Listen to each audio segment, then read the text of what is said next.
Social Work Mentor podcast. This is the podcast that seeks to increase the visibility of macro direct practice social work and macro direct practice social workers so that you can see the limitless possibilities that you have for your own career as a social work professional. This is episode number 17, and today I am so excited to present to you an interview that I did recently with my friend and social work colleague, Anjanette Young. Anjanette Young is a licensed clinical social worker and graduate of Jane Addams School of Social Work at the University of Illinois, Chicago. She obtained a master's degree in clinical social work with a special interest in mental health with individuals and families. Anjanette has worked in the profession for over 26 years, and her passion for her people and professional ethics is rooted in her DNA, which you will find more about in the interview. Anjanette's professional work has been with individuals, children, and families in the Chicago area.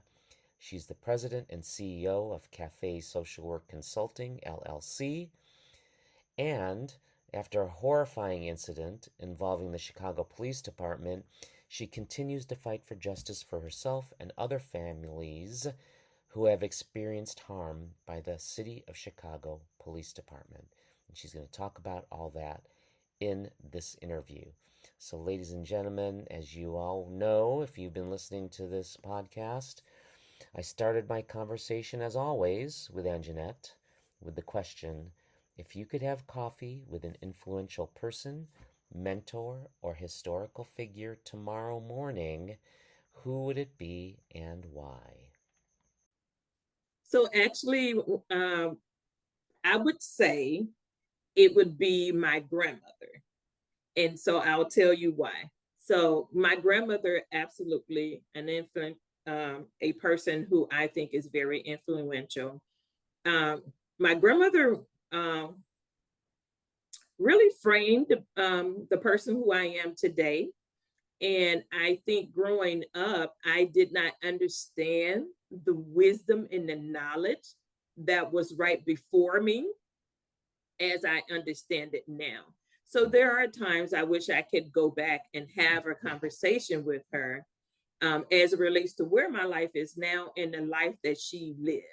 And my grandmother was very known in our community. She was an activist. She worked with Dr. King, Fannie Lou Hamer. Right, wow, like a lot of people from the civil rights movement in the Mississippi Delta. And I grew up kind of seeing these things, but not even understanding the impact or the relevance that it made on our community and our country. And so now that I am in this space of, being a social worker who has now been very much pushed into this new role of being an activist and an avid for other people, I sit back and I think about now the things that my grandmother did that I can make the connection to what the significance was. So if I could sit and have coffee with her now and just kind of chat about where my life is and the work that she did and how it totally informed the person who I am today, I would love to sit and have coffee with her. That's wonderful. I often think because my grandmother passed when I was a sophomore in college. So there's so much about my life now that I didn't get to share with her in person, although I absolutely believe that she's looking down on me. And I would like to think she's very proud of the work that I'm doing right now. Yeah. But there are hurt moments where I wish I could have a conversation with her about how do you endure when you're in this space, and how do you keep going when you hit a wall sometimes, and how do you keep going when there are people who don't believe in what you're doing, and those people who want to push against what you're doing. I would love to just chat with her, what does that feel like? I know other people that kind of feel that the presence of loved ones that have had and continue to have influence on them. Yeah, absolutely. There are moments where I feel like she's whispering encouragement to me. She's whispering, telling me not to give up, because she know exactly this space and time that I'm in. Right, right. I wish I could have coffee with your grandmother too. She sounds like a woman. She was very much an amazing woman. So, can you tell us a little bit more about the work you're doing with Cafe Social Work? Yeah, so Cafe Social Work came about, as I'd like to tell people, it started off as like my retirement plan. So I'm a social worker. I have been for 26 years now. And at some point, I feel that I might want to retire at some point in my life. Right, And so I'm always that person that's forward thinking and planning, my future, what's next 3 to 5 years gonna look like. right, And so when I was thinking about what retirement would look like for me, I was actually like, I love the work that I'm doing as a social worker. I absolutely believe it's who I am as a person. So I don't think I would ever be not doing social work. But at some point, I want to not be working a 9 to 5 for someone else. right.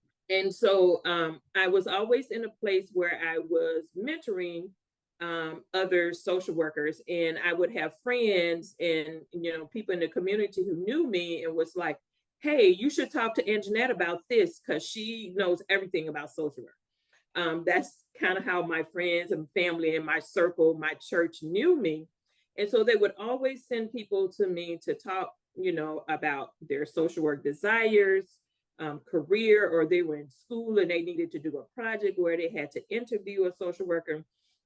And so I was always in that space. And so then it dawned on me that Cafe Social Work will be, one, my retirement plan, but two, it would allow me to continue to be in the space and operate as a social worker, but kind of on my own terms and at my own pace when I'm ready to retire.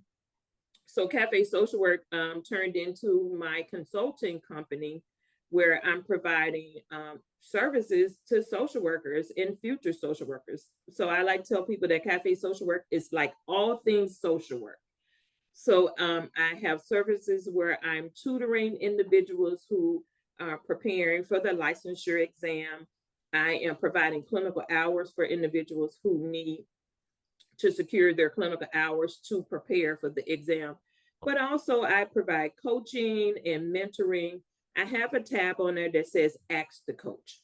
And so people can literally click that tab and schedule a meeting with me. And I do like 15-minute, 20-minute consultations where you can ask me anything about social work, school related, work related, community related. And so I really love being in that space where I can provide those type of services. And you're doing it on your own time, right? That's such a great service. Absolutely. I tell people all the time that I have people who will ask me questions like, I'm thinking about going into social work, but I also was thinking about counseling, and they always ask, like, what's the difference? And I always tell people that they're very similar but different, but social work gives you a broader reach, right? And so I always encourage individuals when they're looking at, should I get an LCPC or should I get an LCSW? I always encourage them the LCSW because social work is so broad and it opens up doors in every arena in the world. Right. And so you're not limited to just counseling if you decide to do social work and get an LCSW. That can open up a door in every arena for you. I mean, you can work in the corporate world and be a social worker. You can work, they have social workers in the NFL that is providing, services in the sports arena. And so it's so broad. And I encourage people to look beyond what they know about kind of the traditional sense of social work. They help kids in school, they work in child welfare, and they work in the hospitals. Yeah, we do all of those things, but there's so much more that you can do.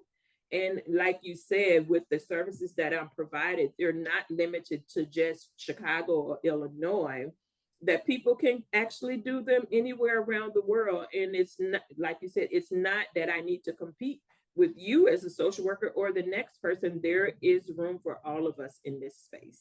You mentioned mentoring, and this podcast is entitled The Macro Social Work Mentor. So I do have, it's my wish to mentor, but I'm wondering what kind of have you had mentors in your own career? And so, Victor, that's a good question, because actually, Café social work became a thing because of the lack of mentorship that I had in my professional life growing up. Oh, wow. So when I started school and was trying to figure out my career and navigating what it looks like to work in social work, I did not have a lot of mentors. And so I feel like I kind of figured it out as I went along. And I feel like there were times that I took routes and directions that took me the wrong way, and then I had to figure it out and come back around. And so I'll give you an example. So in the early 2000s, I was deciding to go back to school for a master's degree. And at the time I applied, I was living in Milwaukee, Wisconsin, and I applied for a social work program at one of the schools there, and I didn't get accepted. And then I had this one friend that told me about this other program where I could get a master's degree in human services.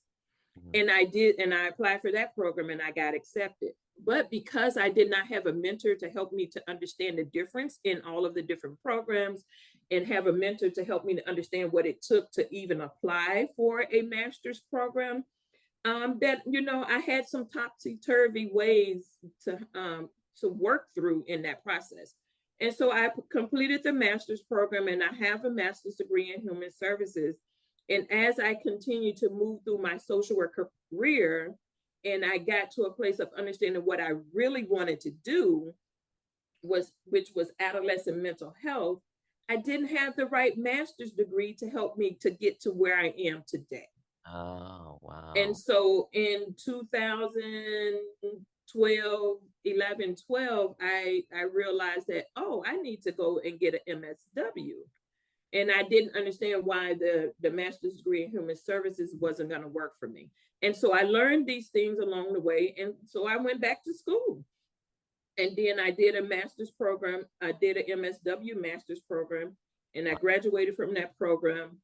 I had to start all over. None of that transferred over. Right. So, but these are lessons that I learned.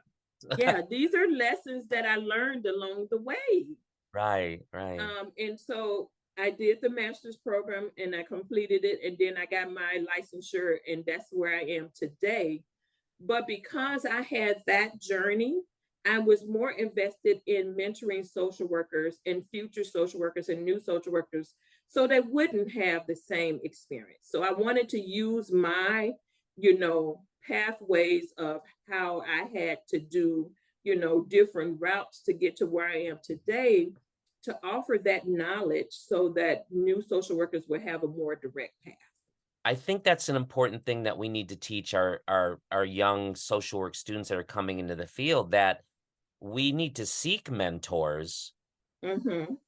So I tell social workers, but I actually have this conversation more so with individuals in my professional network and professors in schools of social work, that they should be having these conversations in their classroom about students making connections, and how networking is so important in this space that we're in, because that's how you're going to find your mentor. That's how you're going to meet someone that can offer you some type of wisdom. And so I often have conversations with professors and other professionals in my network to say, you should be volunteering to mentor someone. And I'm telling professors that they should have these conversations in their classroom about students making connection, and then bringing in individuals into their classroom that they can make connections with. I actually, you are known to me. You became known to me